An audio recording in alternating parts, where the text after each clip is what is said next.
कोई इंसान अपने जीवन के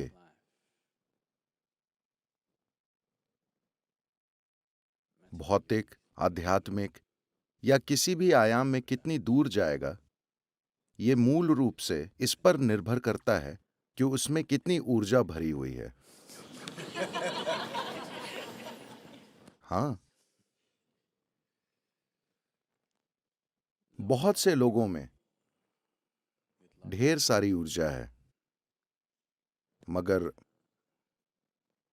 उनके अंदर इस ऊर्जा को एक तरह की व्यक्तिगत शक्ति में रूपांतरित करने का ज्ञान या जरूरी प्रणालियां नहीं है। शक्ति किसी और के बारे में नहीं होती, शक्ति आपके बारे में होती है। Power is not about somebody else. Power is about you. आपकी शक्ति की संभावनाएं आपके जीवन की तीव्रता और गहराई को तय करती हैं, और ये भी तय करती हैं कि आप अपने जीवन में जिस क्षेत्र में काम करना चाहते हैं उसमें कितने प्रभावी होंगे। अगर आपको ये शक्ति चाहिए तो आपको अपनी ऊर्जा का इस्तेमाल बुद्धिमानी से करना होगा। Energy can be aggregated into power.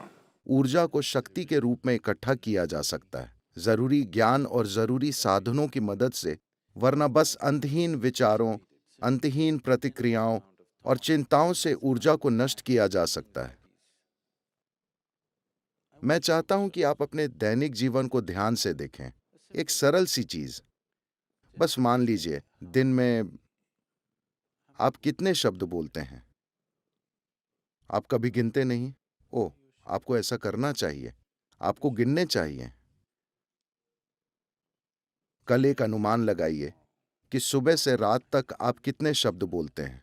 परसों उसे 50% तक कम कर दीजिए और वही चीजें कहिए। आप लोगों से संवाद खत्म नहीं कर रहे, आप अभी संवाद कर रहे हैं, मगर 50% कम शब्दों के साथ। आपकी भाषा कौशल निश्चित रूप से बढ़ जाएगी और आप देखेंगे कि आपके अंदर काफी व्यक्तिगत शक्ति विकसित होगी। देखिए, इस बात के वैज्ञानिक प्रमाण हैं कि अभी जब आप यहां आराम की स्थिति में बैठे हैं, आपकी कम से कम 20% ऊर्जा आपके दिमाग में खर्च हो रही है। If you bring this down, that your brain is not unnecessarily fluctuating and अगर आप अपने दिमाग का बिना वजह अस्थिर होना और हर समय पागल की तरह कूदते रहना कम कर दें, अगर वो स्थिर रहना सीख ले और सिर्फ वही करे जो जरूरी है, तो जबरदस्त व्यक्तिगत शक्ति पैदा होगी। आप अभी अपने मन के साथ ऐसा नहीं कर सकते। अगर आप उसे रोकने की कोशिश करेंगे तो वो और भी पागल हो जाएगा। कम से कम अपने शरीर के साथ ऐसा करें। अपने शब्दों और अपनी शारीरिक गतिविधि को 50% तक कम करें। अगर आप इसे देखना चाहते हैं तो इसे देखें, उसे देखना चाहते हैं उसे देखें, ऐसे ऐसे मत कीजिए। अगर आप अपने शरीर और शब्दों के साथ ऐसा करते हैं तो ये धीरे धीरे आपके मन में भी प्रकट होने लगेगा। वो अनावश्यक चीजें नहीं करेगा। जब आप गैर जरूरी चीजें नहीं करते तो आपके अंदर जो ऊर्जा है वो धीरे धीरे खुद को संभावनाओं से भरी शक्ति में बदल देती है। तो इसे विकसित करने के लिए जो आसन आप कर रहे हैं, जो सूर्य नमस्कार आप करते हैं, अगर आप कर रहे हैं, या जो भी दूसरी क्रियाएं और बाकी चीजें आप करते हैं, वो मुख्य रूप से इस शक्ति को बढ़ाने के लिए है। इसे अनावश्यक कार्य में नष्ट नहीं करना चाहिए। फिलहाल आप अपने मन में आने वाले विचारों की संख्या को कम नहीं कर सकते, उसे भी किया जा सकता है। अगर आप बस अपने अंदर एक स्पंदन लाएं, एक सरल मंत्र, जब ये पागल हो रहा हो, बस कुछ समय तक इसका जाप करें, एक तरह का स्पंदन पैदा करें। आप देखेंगे कि उससे जबरदस्त व्यक्तिगत शक्ति पैदा होगी। amount of personal power.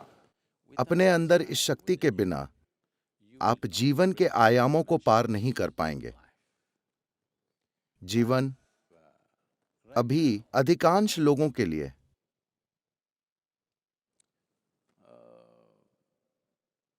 चैतन्य बस एक ग्रंथों का वाक्य है। ये उनके जीवन में एक जीवंत अनुभव नहीं है। अगर उसे एक जीवंत अनुभव बनना है, अगर सृष्टिकर्ता जितनी शक्तिशाली चीज को आपके अनुभव में आना है तो आपके अंदर शक्ति की एक भावना होनी चाहिए। हमें हमेशा यह समझना चाहिए, शक्ति हावी होने के बारे में नहीं होती, शक्ति प्रभावशाली होने के बारे में होती है, समर्थ बनने के बारे में होती है।